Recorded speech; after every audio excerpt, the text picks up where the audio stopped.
Hey, good morning, everyone, and welcome to the PivotBoss Pre-Market Report for Friday, August 18th, 2017. I'm Frank Ochoa, aka PivotBoss. Happy Friday, everyone. Here's a look at the daily chart of the ES.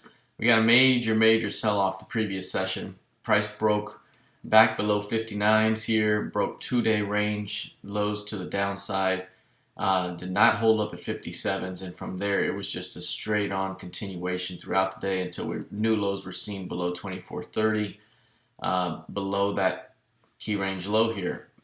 Price has now popped back above that low, and we have another scenario here where if we close the day above the open, very similar to this one, we may have another bounce opportunity coming. So we'll see how that plays out throughout much of the session. But again, this low right here, 24.30, is very important. That's the zone here that bulls want to keep bid overall or keep price above throughout the session. We have short-term support down there around 23, 24. That's two-day lows right there. So that's current short-term support. So even if price gets down to that area or below it, it's still an opportunity to buy it back up. But by the end of the day, price wants to be or needs to be above 24.30 for bulls to have a good shot at bringing this thing back toward 24.60 at the very least. Failure to hold above 24.30 suggests a continuation down to 2400, and we have targets between 2400 and 2404 half.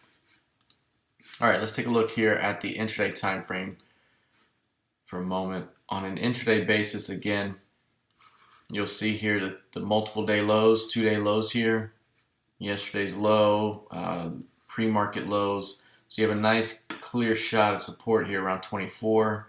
You got short-term resistance around 34, and right now that's the short-term range in play. You could be fading off the edges with a flat VWAP, but anything down here, if it's rejected hard, again, closing above 30 would go a long way toward a potential multiple day bounce back toward 24.60. So keep that in mind. All right, here's crude oil. If we look at crude, let's bring it up to a higher time frame. Crude oil here holding above the previous session's high. This is what we talked about the previous day. Okay, over the last couple of days here, we had a failure to hold above 50. We saw that live in the trading room, and that suggested more weakness. Once price failed to hold above this high, we were then calling for more weakness as well, back toward 47, and then for a longer term move into 45.66.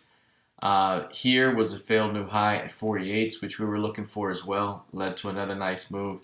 And yesterday, what I mentioned to our room was watch 47s, but price broke much more above that zone, put a high in a little bit higher.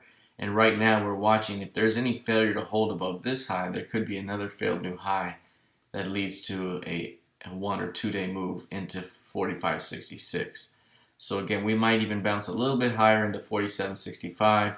Just took that FOMC level offered, so coming back to it could provide the opportunity for bears to defend. Bears still have the upper hand right now short term, as new highs are being rejected at every turn. And until that pattern breaks, we're likely going to see at least a little bit more downside into 45.66. So we'll keep an eye on current highs and also that 47.65. Let's take a look here at the NQ. Here's the NQ. Very nice 2-day range that had formed here. We were talking about 59.50 and 5900. We were talking about those two as a zone to watch for breakout because we knew that above this one could finally squeeze. Failing to hold this one could lead price back toward 57.29. We were watching 5900 the previous session, got a hard break through it. We knew that there may be a bounce opportunity that could come into play off 45s, but that never even came to pass. I mean, it just went right through that zone without blinking and just continued. So right now, these lower highs still intact. 57.29, which was our target here since we missed it, on path to get that one. I would watch 45s from below, 58.45s from below, Any push into that zone could be a selling opportunity back down into those lows. Otherwise, closing above the open today would go a long way toward another short-term bounce back toward 5,900. Again, very similar to the ES. So right now, very important zone here to see how today plays out the rest of the day. But still kind of in a choppy range. We still don't have a whole lot to play with here as we go deeper and deeper into August. Lastly, looking at gold, you'll notice here we were talking before about the potential to see a shakeout move, either for a retest of these highs or more likely a push through these highs because we missed it by 0.7 of a point. That was 98.10. This was 98.80. We finally got through there, and we're finally above 1,300 for the first time in a long while. We knew that we had quite an aggressive slope to this trend, and that we would likely see one more pass up here. Yesterday was looking like a little bit of a rejection and a lower high. Today we opened up with a big push through there, and you can see right now 1,300 showing the first test at that area in quite a long time since it went offered. Let's see, way back last November. So right here around election day is the last times we were really above or back at that level. So it's been a long time since we've come back to it.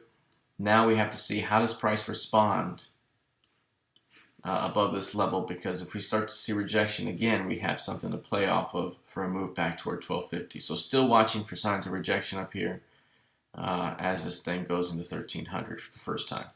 All right, that's it for now. We'll see how this plays out heading into the weekend. Good luck, trade well, and happy Friday.